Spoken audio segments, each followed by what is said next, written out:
Pwede nilang sabihing mahal kita. Pwede silang mangako ng paulit-ulit na pipiliin kita. Pwede nilang ipagsigawan na ikaw na talaga. Pero ang tanong, hanggang kailan? Dahil katulad ng panahon, nagbabago ang ating nararamdaman. Kahit gaano kainit nung una, unti-unti ring lumalamig, 'di ba? Dahil tulad ng panahon, nagbabago rin ang nararamdaman. Kaya, wag kang basta-basta maniniwala sa salitang mahal kita. Hindi pwedeng feelings lang, commitment dapat. Hindi sapat ang kilig kung wala namang paninindigan. Hindi sapat ang salitang ikaw lang. Kung hindi naman ikaw ang pinipili sa bawat laban. Love is not just about how they feel for you. It's about how they stay for you. Consistently, faithfully, and bravely. Because real love isn't loud. It's steady. Oh, 'di ba? Taray ng quote na yun sa last. Alam niyo, ganun yung pagmamahal eh.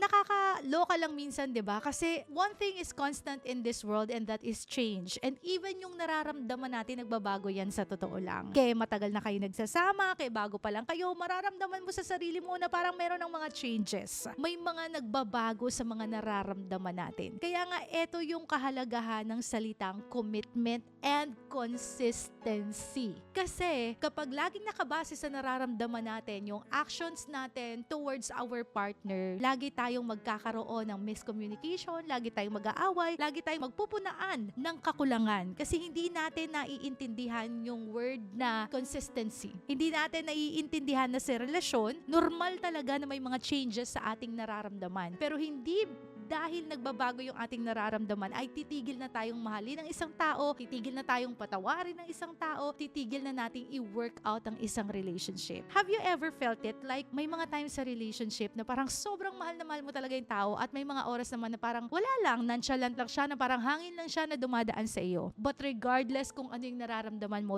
dahil mahal mo yung tao, you stay committed to that person and you stay consistent to that person. And when I say consistent, you do not stop the effort. Hindi ko naman sinasabing dapat araw-araw, super effort ka, but you just try to be consistent with the little things na ginagawa mo sa isang tao. Yung simpleng pag-reply mo sa kanya, yung simpleng pangungumusta mo sa kanya, yung simpleng pag-alala mo sa kanya, di ba hindi naman sobrang laking bagay noon, hindi naman big deal yun, hindi yun mahirap ibigay sa isang tao. Pero what I'm trying to say in this example is, this is where we can show our consistency na mahal natin yung isang tao. Kasi consistent tayo sa mga maliliit na bagay. Whether feel natin o hindi, whether may problema tayo o wala, whether kinikilig tayo o hindi, we're just being consistent because we want to show the person that we love him or her and we are committed to him and to her kahit ano pa ang mangyari.